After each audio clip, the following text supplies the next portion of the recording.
नमस्कार, सारा क्रिएशन चॅनलमध्ये आपलं सर्वांचं स्वागत आहे. मंगलमूर्ती मोरया, गणपती बाप्पा मोरया. गणपती बाप्पाच्या कृपेने तुमच्या सर्व इच्छा मनोकामना पूर्ण हो ही गणपती बाप्पा चरणी प्रार्थना. येत्या बुधवारी संकष्टी चतुर्थी आहे आणि या दिवशी जर आपण काही उपाय केले, काही सेवा केल्या तर त्या खूप प्रभावशाली ठरतात. भगवान गणेश हे संकटे आणि अडथळे दूर करणारे आहेत. म्हणूनच प्रत्येक शुभ कार्यात प्रथम त्यांची पूजा करण्याची परंपरा आहे. जर कोणत्याही भक्ताला आपल्या जीवनातील संकटे दूर करायचे असतील तर त्याच्यासाठी श्री गणेशाच्या संकष्ट चतुर्थीचे व्रत करण्याचा सल्ला शास्त्रात दिला जातो किंवा शास्त्रात गणेश पुराणात सांगितलं आहे. 1 वर्ष भक्ती भावाने व्रत केल्यास सर्व संकटे दूर होतात. तर आपल्याला घरातील कोणत्याही व्यक्तीने हा उपाय तुमच्या मुलासाठी केला तरी चालेल. आजी आजोबा कोणी पण हा उपाय करू शकतात. फक्त मासिक धर्म असेल किंवा सुतक असेल तर तुम्हाला हा उपाय करायला चालणार नाही. या काळामध्ये आपल्याला हा उपाय करता येणार नाही. या दिवशी आपण गणपती बाप्पाची विधिवत पूजा करायची आहे, मनोभावे सेवा करायची आहे. गणपती बाप्पाला काही वस्तू प्रिय आहेत त्या वस्तू अर्पण करावे. बाप्पाला या दिवशी आपण अर्पण करायचं आहे आणि त्यानंतर आता आपल्याला हा उपाय करायला घ्यायचा. किंवा तुम्ही तिळाच्या तेलाचा, मोहरीच्या तेलाचा दिवा देखील प्रज्वलित करून घेऊ शकता. नंतर 1 वाटी घ्यायची आहे. वाटीमध्ये आपण 108 हिरवे मूग घ्यायचे आहे. जे काही हिरवं कापड आहे ते आपल्याला गणपती बाप्पाच्या चरणाजवळ ठेवायचं आहे. ही वाटी आपण हातामध्ये पकडायची आहे आणि आपल्या गणपती बाप्पाच्या एका मंत्राचा जप करायचा आहे. तर तो मंत्र असा आहे की ओम गणपते नमः.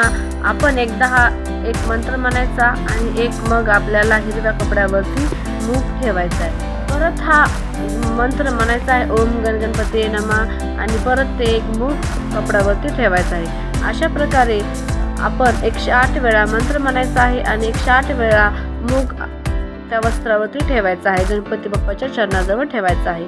आता हे बाप्पाच्या त्यांच्याजवळ ठेवल्यानंतर आपण जी काही इच्छा आहे ती आपली इच्छा गणपती बाप्पा समोर मनोकामना पूर्ण हो, आपली जी इच्छा पूर्ण हो अशी प्रार्थना करायची. तुमच्या मुलाबाबत जी इच्छा आहे ती गणपती बाप्पाला सांगायची आहे.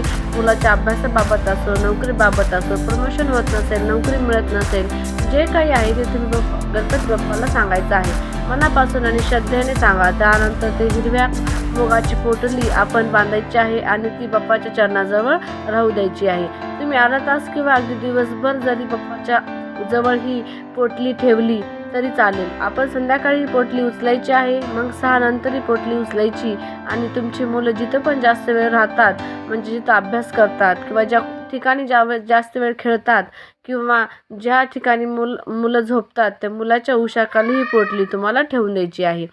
त्या ठिकाणी आणि ज्या ठिकाणी तुम्ही ठेवत आहात ती जागा स्वच्छ करून ती पोटली त्या ठिकाणी ठेवा. तसेच ही पोटली तुमची जर 2 मुलं असतील तर 2 मुलांसाठी बनवून वेगवेगळी ती पोटली तुम्ही ठेवू शकता. तसेच मुलगा तुमचा 6 महिन्यापासून असेल, छोट्यातला छोटा मुलगा असेल तरी तुम्ही हा ठेवू शकता. 25-26 वर्षाचा मुलगा असेल त्याच्यासाठी पण हा उपाय तुम्ही करू शकता. आणि दुसऱ्या दिवशी जेव्हा ती पोटली तुम्ही गणपती बाप्पाच्या मंदिरामध्ये घेऊन जायची आहे. अगदी तुमच्या जवळ जे पण मंदिर असेल त्या मंदिरामध्ये किंवा जिथं महादेवाची पिंड असेल त्या महादेवाच्या मंदिरामध्ये सुद्धा ही नेऊन तुम्ही पोटली अर्पण करू शकता.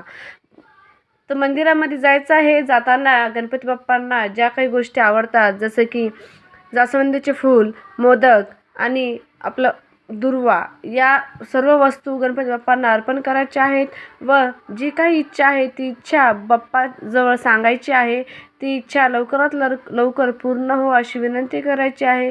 व जो आपण मुगाची पोटली बांधलेली आहे ती त्यांच्या मुगाची पोटली चरणावरती अर्पण करून गणपती बाप्पासमोर तुमची इच्छा लवकरात लवकर पूर्ण व्हावं अशी तुम्ही प्रार्थना करायची आहे.